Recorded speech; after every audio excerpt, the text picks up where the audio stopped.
fait, effectivement, l'histoire est née, on peut dire. Vous l'avez dans la préface. Alors, vous l'avez dans la préface, effectivement. J'avais des pinceaux, mais pas de stylo. Alors, je suis allée acheter un stylo plume au tabac presse de l'Île-sur-Tarn. Il n'en avait pas, sauf un. Et me voilà embarrassée, comme un peintre à qui on demanderait d'écrire une préface. Je pourrais raconter la genèse de ce livre. Je l'ai vécu, mais je ne sais pas comment ils en sont arrivés là. Eh bien, ça a démarré grâce à Claude. C'est grâce à elle que le livre a été fait.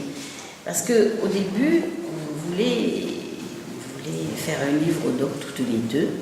Et on voulait que les textes que j'écrivais pour la Provence soient illustrés. Voilà. Et puis, Gérard s'est mis à m'envoyer des dessins. Et il a devancé. Il a fait plus vite. Mais quand il y avait un conflit entre, disons, les dessins de Claude qui voyaient des dessins plutôt abstraits, qui suggéraient des choses, et moi qui avais envie de faire plutôt des illustrations assez fidèles qui correspondaient aux images que j'avais dans le texte de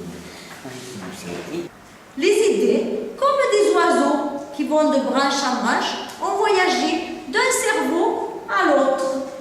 Elles ont fait un nid, petit à petit. Chacun apportant un cheveu, une brindille, une mousse, et moi, qui suis fière d'y amener une toute petite plume de préface. Alors il y a eu quand même des problèmes, des anachronismes, où par exemple c'était le problème de l'arrivée de Napoléon à ses restes pour amener la statue de Saint-Blaise. Donc c'est pas Napoléon, c'est l'impératrice. Et en fait voilà, Napoléon, j'ai dû recommencer mon dessin. Et puis après je lui ai demandé de changer la coiffure de l'impératrice. De la coiffure, parce qu'il ne savait pas ce que c'était qu'une coiffure en bandeau. Or, l'impératrice, les coiffées en bandeau, c'était une femme très belle. Voilà. Et je t'ai demandé de lui mettre un collier. Oui, que j'ai mis dans le reportage. Voilà.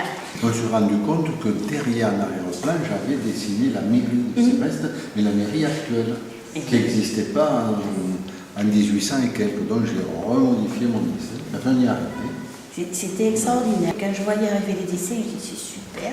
C'est magnifique. On a fait un livre entouré d'amitié et entouré aussi de la bienveillance des copains et des copines de Tadori Tadora. Je trouvais ça très, très, très émouvant. Et après, matériellement, il a tout fait. Voilà. C'est Gérard qui a tout fait.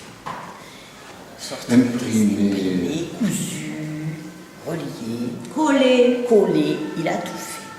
Voilà. Moi j'aime bien le côté brut du livre, et si vous voyez, bon, il n'est pas massicoté, il n'est pas droit, bon, c'est vraiment de l'artisanat. Je pense qu'on peut appeler ça des chefs-d'œuvre. Merci. Voilà. Merci beaucoup. Mais avant, de temps en temps, eh bien, il y avait un cirque qui s'est installé, un petit cirque, et c'était un vrai bonheur. Alors les animaux qui sortaient de leur camion étaient toujours les mêmes. Il y avait des petits chiens, des poneys blancs et noirs aux longues crinières, quelques chevaux, quelques chèvres, souvent un dromadaire, et bien sûr l'inévitable lama, tous attachés aux arbres avec de longues cordes. Alors le lama attirait les enfants comme la côtelette grillée attire les guêpes. Tu le sais que si tu l'embêtes, il te crache dessus. Essaye pour voir avec la baguette, tu n'as pas chiche. Mais le lama ne crachait jamais. Il se contentait de retrousser ses babines sur ses dents jaunes, de tirer un peu sa langue épaisse et d'émettre une espèce de bêlement puissant et tremblotant qui mettait en déroute jusqu'au plus courageux.